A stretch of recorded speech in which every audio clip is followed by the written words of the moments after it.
Hello, BookTube. 6 months ago, Geeks Loves Dogs created a recommendation tag video called Five Alive.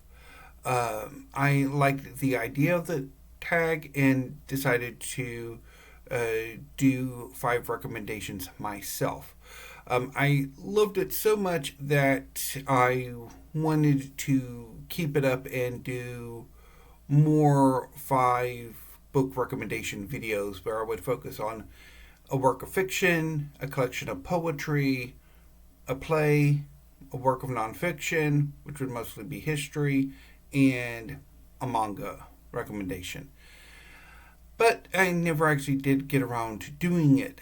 However, in a recent Hedgehog book recommendation focused on the state of Texas, Steve Donahue recommended one of my favorite works of history, and I thought, now's the time to make a new Five Alive recommendation tag. So that's what I'm going to do. Now, I'd originally planned on doing this video yesterday as the last of the four videos I was going to make yesterday. But I ended up running out of time. A nurse came to visit my mom, so I had to stop filming at that point. And I'm doing this video earlier than I normally do, and also doing my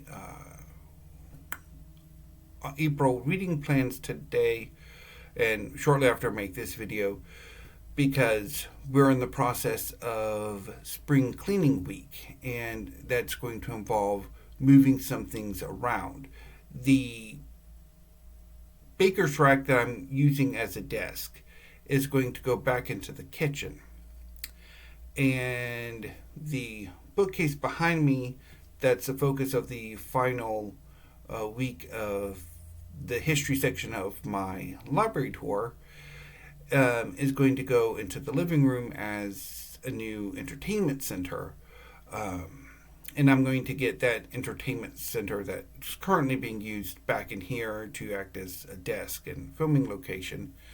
And that means that I'm not going to be able to do any videos where I bring books to put them on the side and show them to you. If I can stand up and do them, I will be able to do that. So tomorrow, the only video will be library tour. Thursday, I might also be able to add Poetry Thursday.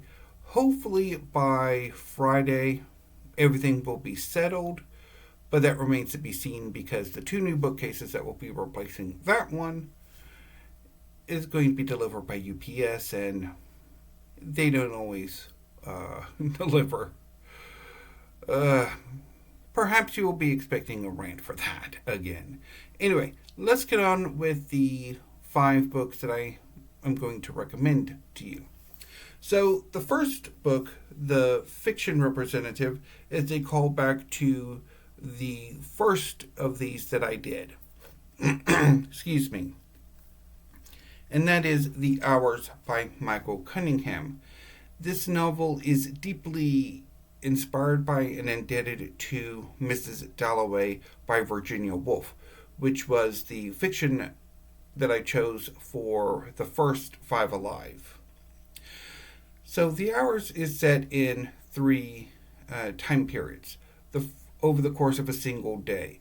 The first one is about Virginia Woolf, who is living in the countryside after having mental breakdown. And over the course of the day, she hosts her sister and her niece and nephews. The second time period is a few decades later and is about a housewife in Los Angeles who is preparing for her husband's birthday while trying to find some time to read Mrs. Dalloway. The third timeline in the 90s is about a modernized Mrs. Dalloway, here called Clarissa Vaughn, who is preparing for a party to celebrate her best friend winning a major literary prize.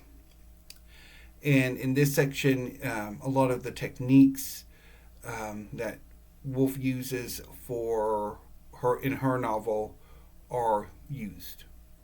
It is a fantastic novel, and definitely it can't stand on its own. I did read this novel years before I read Mrs. Dalloway, but definitely reading Mrs. Dalloway and then The Hours does enrich the experience of both novels. So I highly recommend The Hours if you have not read it. For the poetry selection, I'm going to go with another one of my favorite poets, Larvae of favorite collections. This is Larvae of the Nearest Stars by Catherine W. Carter. This is her third collection of poetry and the first collection that I read of hers. Carter's work centers on themes of and subjects of everyday life, academic life, and nature, and are often inspired by a pagan modern witch sensibility that is just amazing. Her poetry is just spectacular, and this collection is my favorite of hers by far.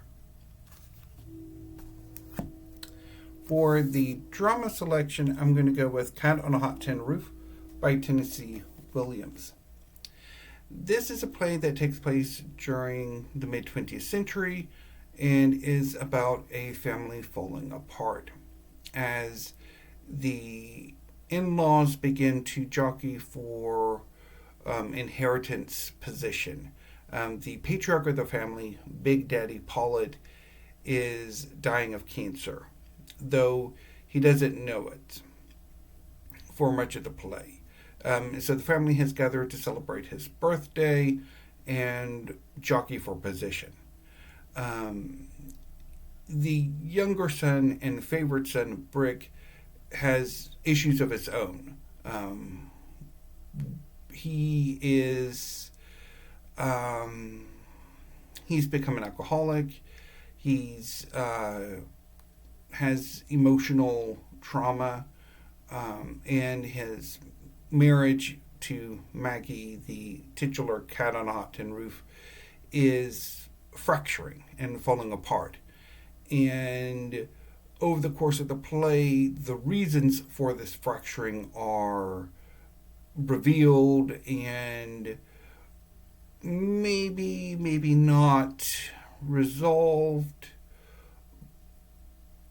And whether or not the conclusion is necessarily all that bright for anybody, probably not. But it is an amazingly charged play.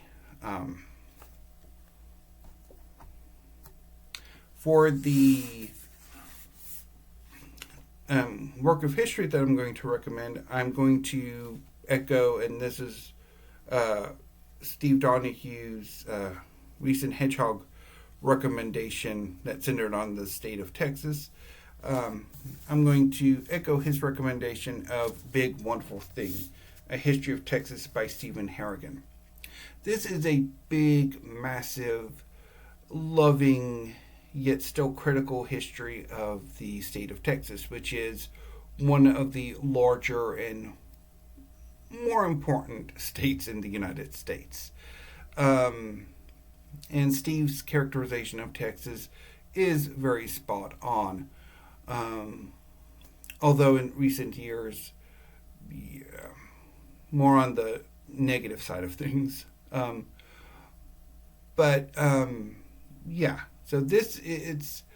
the style that Harrigan employs for this history is just amazing. It's this very narrative, lively, friendly, this is honestly history as it should be written, and was one of the two works of history that got me to fall in love with history back in 2020.